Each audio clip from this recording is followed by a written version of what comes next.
আমি 30 বছর থেকে বলে আসছি দুই আজান বেদাত, আজও বলছি, আমার দেহে শ্বাস থাকাকালীন বলবো। এরকম কেউ বললে সেটা একেবারেই রং এবং ভুল কথা। দ্বিতীয় আজান এটা তো স্বয়ং নবী করিম সাল্লাল্লাহু আলাইহি ওয়াসাল্লাম চালু করে গেছেন। আল্লাহর রাসূলের যুগে কয়টা আজান হতো ভাই? কথা বলেন। খুতবা দেওয়ার জন্য মিম্বারে বসলে যে আজানটা দেয়া হয় এই আজান। খুতবা যখন শুরু হইতো, খতিব যখন মেম্বারে বসতেন তখন একটি আজান হইতো। হুজুর জুমার নামাজের আজান তো হাদিসের মধ্যে একটা পাওয়া যায়, আরেকটা কোথায় পাইলেন?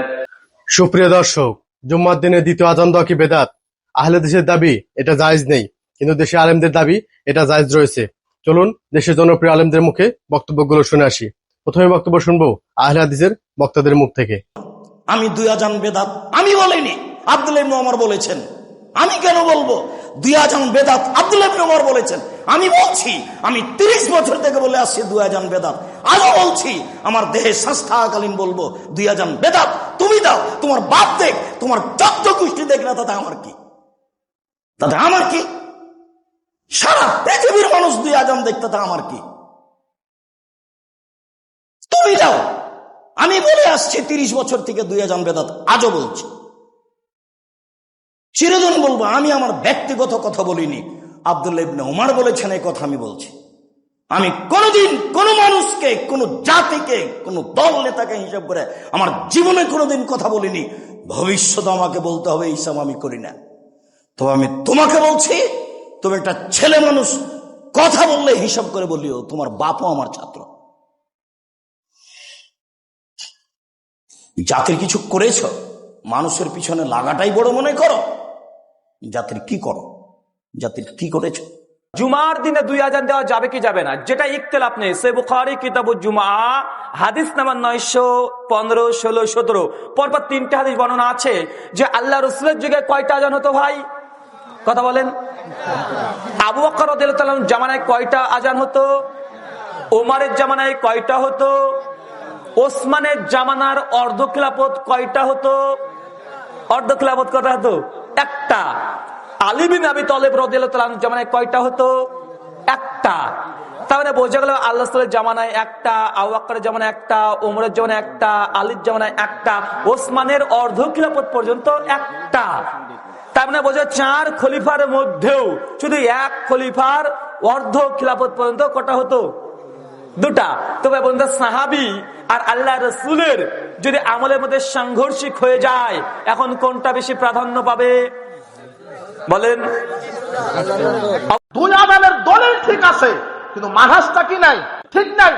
উসমান রাদিয়াল্লাহু দিয়েছেন প্রথম, আর আপনি দুটোই মানে দিলেন কোথায়? আর উসমানও তো মসজিদে দুই আজান দেন, বুঝেন কথা? উসমানের তাই মানেন, উসমান দুই আজান মসজিদে দিয়েছে, আপনি দেন কেন? বুঝেন কথা? আমি দুই আজান দিতে নিষেধ করিনি, দুই আজান দেওয়া সুন্নাত। দুই আজান দেওয়া কি সুন্নাত, কিন্তু মানাতটা কি করতে হবে? ঠিক করতে হবে।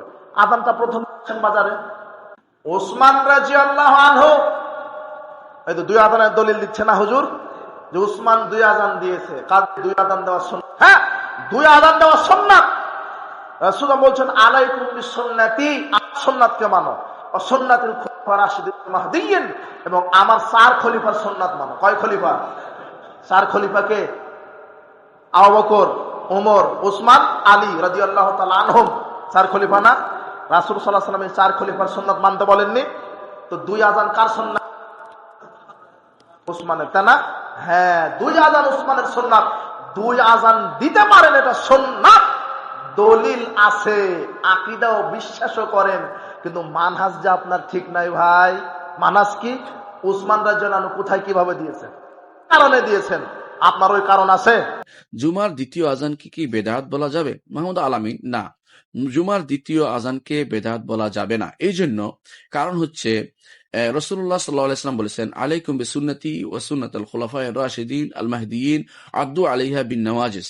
তোমরা আমার সুন্নতকে গ্রহণ করো এবং আমার খলিফা রাশিদ যারা, অর্থাৎ আবু বকর, ওমর, ওসমান, আলী, এদের সুন্নতকে গ্রহণ করো। আদু আলাইহা বিন নওয়াজিস, সেই সুন্নতগুলিকে এমন ভাবে পাকড়াও করে ধরে রাখবে যেভাবে তোমরা গোড়ালির দাঁত দিয়ে কোনো কিছু ধরলে সেটা হাত ছাড়া হয় না, তেমনি গোড়ালির দাঁত দিয়ে চেপে ধরার মতো তোমরা চেপে ধরে রাখবে। সেই জন্য এই সুন্নতটি, এটা একটা সুন্নত। ওসমান রাদিয়াল্লাহু সেটাকে যে প্রয়োজনে দিয়েছে সেই প্রয়োজন এখনো আছে। মানুষ এখনো দূর দূরান্তে থাকে, এই জন্য প্রথম আজানের পরে মানুষ সাবধান হয়, রেডি হয়, গোসল অজু গোসল করে রওনা হয়ে যায়। আর দ্বিতীয় দ্বিতীয় আজান যখন হয় তখন মানুষ সালাত খুতবা শোনার জন্য বসে যায়। এই জন্য প্রথম আসমানটি জরুরত রয়েছে, গুরুত্ব রয়েছে এখনো, এবং সেটা মাসালে মুরসালা হিসাবে সেটা যেহেতু সালফে সালেন যেহেতু আমাদের খলিফাতুর রাশিদ করেছেন সেহেতু সেটাকে আমল করতে হবে। সেটা কখনো বেদাত বলা যাবে না। যেটা বেদাত বলে তারা ভুল বলে। আমরা মাশায়েখুল হারামাইন সৌদি আরবের সমস্ত আলেমরা এটা একমত যে এটাতে সুন্নাতুল উসমানিয়া বলে এটাকে, ওসমান রাদিয়াল্লাহু আনহু সুন্নাত, এটাকে তিনি প্রবর্তন করেছেন। যেহেতু ওসমান রাদিয়াল্লাহু আনহু বা আলী রাদিয়াল্লাহু আনহু বা আবু বকর, ওমর, ওসমান এই চারজনের যে সমস্ত আমল তারা নির্ধারণ করেছেন যে কোনো কাজ সেটাকে কখনো বেদাত বলা যাবে না। জুমাবারে যে দ্বিতীয় আজান দেওয়া হয় বা প্রথম আজান যেটা, আসল প্রথম আজান যেটা দেওয়া হয়, এই আজান সম্পর্কে কি বলেন? এই আজান সম্পর্কে, এই আজান হচ্ছে উসমান রাদিয়াল্লাহু তাআলা আনহুর সুন্নাত। ভালো করে শুনে রাখেন, উসমান রাদিয়াল্লাহু তাআলা আনহুর সুন্নাত। এটি উসমান রাদিয়াল্লাহু তাআলা আনহুর বিদআত নয়। যে বিদআত বলবে সে বাড়াবাড়ি করবে এবং খলিফায়ে রাশিদ আল মাহদি হিদায়াত প্রাপ্ত খলিফা সম্পর্কে বেয়াদবি করবে। এই মর্মে সহিহ বুখারীতে হাদিস রয়েছে 912 নম্বর হাদিস। বলছেন যে কানাল আযান লিল জুমাতে আলা আহদিন নবী সাল্লাল্লাহু আলাইহি ওয়াসাল্লাম, নবী সাল্লাল্লাহু আলাইহি ওয়াসাল্লামের আমলে জুমার আযান ছিল এবং আবু বকরের জামানে ওয়াহিদ আবু বকর ওয়া ওমর রাদিয়াল্লাহু আনহুমা আযানান ওয়াহিদান, একটি আযান। ঠিক যখন খুতবা শুরু হইতো, খুতবা যখন শুরু হইতো, খতিব যখন মেম্বারে বসতেন তখন একটি আযান হইতো। সুম্মা ইন্নাহু ফি আহাদে উসমান রাদিয়াল্লাহু আনহু, উসমান রাদিয়াল্লাহু খেলাফত আমলে লাম্মা ইত্তাসাতিল মদিনা, মদিনা শহর খুব প্রশস্ত হয়ে গেল, অনেক বড় আকার ধারণ করলো। কাসরান নাস, লোক সংখ্যাও বেড়ে গেল। রাআ রাদিয়াল্লাহু, তখন উসমান রাদিয়াল্লাহু তাআলা আনহু তিনি এই মতটি পেশ করলেন, আইয়াজিদা আযানান আখার, আর একটি আযান এখানে বাড়িয়ে দিই। এখন বক্তব্য শুনবো আমাদের দেশের আলেমদের মুখের বক্তব্যগুলো। আমাদের দেশে জুমার দ্বিতীয় আজান ইমামের সামনে নিচু আওয়াজে দেওয়া হয়। এক আলোচক বলেছে এটা নাকি সঠিক নয়। এই দ্বিতীয় আজানের উৎপত্তি কোথা থেকে কিভাবে দিতে হয় কোরআন হাদিসের আলোকে বললে উপকৃত হব। এরকম কেউ বললে সেটা একেবারেই রং এবং ভুল কথা। দ্বিতীয় আজান এটা তো স্বয়ং নবী করিম সাল্লাল্লাহু আলাইহি ওয়াসাল্লাম চালু করে গেছেন। জুমার দ্বিতীয় আজান যেটা খুতবার আগে দেওয়া হয়, এই আজানের প্রবর্তক স্বয়ং কে? নবী করিম সাল্লাল্লাহু আলাইহি ওয়াসাল্লাম। অতএব এটা নিয়ে সন্দেহ করার কোনো সুযোগ নাই। আর জুমার প্রথম আজান যেটা অনেক আগে দেয়া হয় ওয়াক্ত হওয়ার পর, সেই আজানটা এটা খলিফাতুল মুসলিমিন ওসমান ইবনে আফফান রাদিয়াল্লাহু তাআলা আমলে চালু হয়েছে। উনি যখন দেখলেন যে মুসলমানদের সংখ্যা অনেক হয়ে গেছে, ওই শেষ জুমার শেষ আজান যেটা, সানি আজান যেটা, এই আজান দিয়েই মানুষ শুনতে পারে না এবং আয়েশা পৌঁছাতে পারে না, কভার করতে পারে না। তখন মদিনার একটু দূরবর্তী জায়গায় ওয়াক্ত হওয়ার সাথে সাথে আজান দিয়ে মানুষকে আগাম ঘোষণা দেয় যে জুমার ওয়াক্ত কাছা হয়ে গেছে, জামাতের সময় কাছাইতেছে, তোমরা চলে আসো। এটার জন্য প্রথম আজান তিনি চালু করেছেন এবং তার আগে আবু বকর ওমর রাদিয়াল্লাহু তাআলা আনহুর যুগে ওই আজানটা ছিল না প্রথম আজান। কিন্তু তার সে আজানের প্রবর্তনটাকে সকল সাহাবায়ে কেরাম বিনা বাক্যে মেনে নিয়েছেন। এই জন্য সাহাবীদের ইজমা পাওয়া যায় এখান থেকে, যে সব সাহাবী একমত হয়েছেন এটার ব্যাপারে, যেটা ঠিক আছে। এখন কথা হলো, একজন খোলাফা রাশিদা তিনি কি শরীয়তে নতুন কিছু যোগ করার অধিকার রাখেন? তার এটা বেদাত হবে কিনা? উত্তর হলো না। কারণ নবী করিম সাল্লাল্লাহু আলাইহি ওয়াসাল্লাম বলেছেন, আমার পরে তোমরা আলাইকুম বিসুন্নতি ওয়া সুন্নাতুল খুলাফায়ে রাশিদিন, তোমরা আমার সুন্নতকে আঁকড়ে ধরবে আর 4 খলিফার সুন্নতকে আঁকড়ে ধরবে। এই জন্য খোলাফায়ে রাশিদা তাদের কোন সুন্নাহ থাকলে সেটাকে আঁকড়ে ধরা আবশ্যক। জুমার নামাজের দিন খুতবা দেওয়ার আগ পর্যন্ত খতিব সাহেব কয়টা আজান হয়? 2টা। জুমার নামাজের আজান হয় কয়টা? সবাই বলেন কয়টা? এখন আপনাদেরকে কেউ আটকাইতে পারে, হুজুর জুমার নামাজের আজান তো হাদিসের মধ্যে একটা পাওয়া যায়, আরেকটা কোথায় পাইলেন? আপনি বলবেন আরেকটাও হাদিসের মধ্যে পাইছি। কোথায় পাইছি? হাদিসের মধ্যে। আপনাদের এলাকার যদি কেউ আমাকে প্রশ্ন করেন, হুজুর 2 আজান কোথায় পাইলেন? তা আমি বলবো দুটোটাই হাদিসে পাইছি। এখন আপনি বলবেন, হুজুর একটা তো আল্লাহ রসুলের জামানায় পাইছি, বুঝে আসছে, আর একটা আপনি কোথায় পাইলেন? আমি জবাব দিলাম, আর একটা হযরত উসমান গনি রাদিয়াল্লাহু তাআলা আনহুর সুন্নাত। এবার আপনি আমাকে প্রশ্ন করলেন, উসমান গনির সুন্নাত যে মানতে হবে এই ব্যাপারে দলিল আছে কিনা? আমি বললাম হ্যাঁ আছে। এবার আপনি বললেন কোথায় আছে? সহিহ হাদিস আছে কিনা? স্লোগানটার নাম কি? আমি বললাম হ্যাঁ সহিহ হাদিসের মধ্যে আছে। এখন তো আপনি অবাক, কি কয়? এবার আপনি আমার কাছে জানতে চাইলেন কোথায়? আমি বললাম ইবনে মাজার 42 নাম্বার সহিহ হাদিসের মধ্যে আছে। ইবনে মাজার 42 নম্বর সহিহ হাদিসের মধ্যে আছে, আল্লাহ নবী বললেন, তোমরা আমার সুন্নত ধরো। তাহলে আমার সুন্নত ধরার মধ্যে এক আজান পাইলাম, এক আজান পেয়ে গেলাম, আমার সুন্নত ধরো। এবার আরেক আজান কোন সাহাবার নাম কইছি বলেন সবাই? ওয়াসুন্নাতিল খুলাফাইর রাশিদিন, আমার হেদায়েত প্রাপ্ত খুলাফায়ে রাশিদার সুন্নত। বলেন তো 4 খলিফার মধ্যে হযরতে ওসমান গনি আছে কিনা? তাহলে হযরত ওসমান গনির সুন্নত ধরার কথাও আল্লাহ নবী বলছেন কিনা? এই তো কোন মসজিদে নিয়মিত মুসল্লি জামাত না পেলে কয়েকজন মিলে আরেকটি জামাত করতে পারবে কিনা, পারলে একামত দিতে হবে কিনা? নিয়মিত মুসল্লি নিয়মিত মসজিদে জামাত না পাওয়াটা গুনাহের কাজ। কারণ জামাত তো মূলত প্রথম জামাতে যদি না আসতো তাদের বাড়িঘর পোড়াতে চেয়েছেন রাসূলুল্লাহ সাল্লাল্লাহু আলাইহি ওয়াসাল্লাম। তবে যদি আগ্রহ আছে, ইচ্ছা আছে, দেরি হয়ে গিয়েছে, তারা মসজিদে আসেন। মসজিদে জামাত একাধিক হবে না, এটা আবু হানিফার মত না, শুধু আবু হানিফার মত, আহমদ ইবনে হাম্বলের মত, মালিক আলবানিও এই মতটা সমর্থন করেছেন।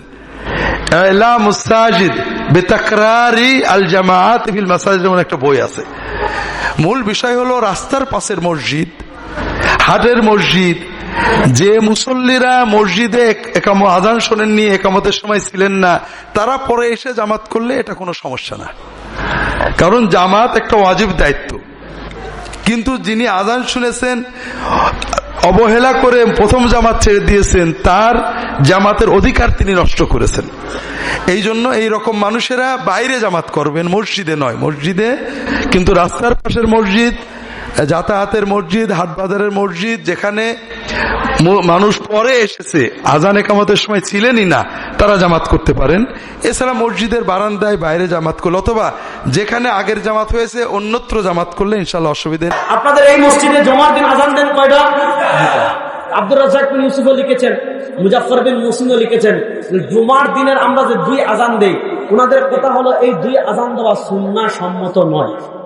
এখন ডাইরেক্ট বেদাত বলে নাই, সুন্নাহ সম্মত না। সুন্নাহর বিপরীত কি? যেমন এখন দিন না মানে কি, এটা বলার আগে, এখন দিন না মানে রাত, এখন গরম না মানে কি শীত, তো এটা সুন্নাহ না মানে কি? আব্দুর রাজ্জাক বিন ইউসুফকে জিজ্ঞেস করা হয়েছে যে জুমার দিনের 2য় আযান দেওয়া কি? উনি বলেছে এটা বিদআত। তাহলে বলেছে দেখেন কেন বিদআত? আল্লাহ নবী সাল্লাল্লাহু আলাইহি ওয়াসাল্লামের যুগে জুমার আযান ছিল একটা, আবু বকর রাদিয়াল্লাহু তাআলার যুগে জুমার আযান ছিল একটা, উমর রাদিয়াল্লাহু তাআলার যুগে জুমার আযান ছিল একটা।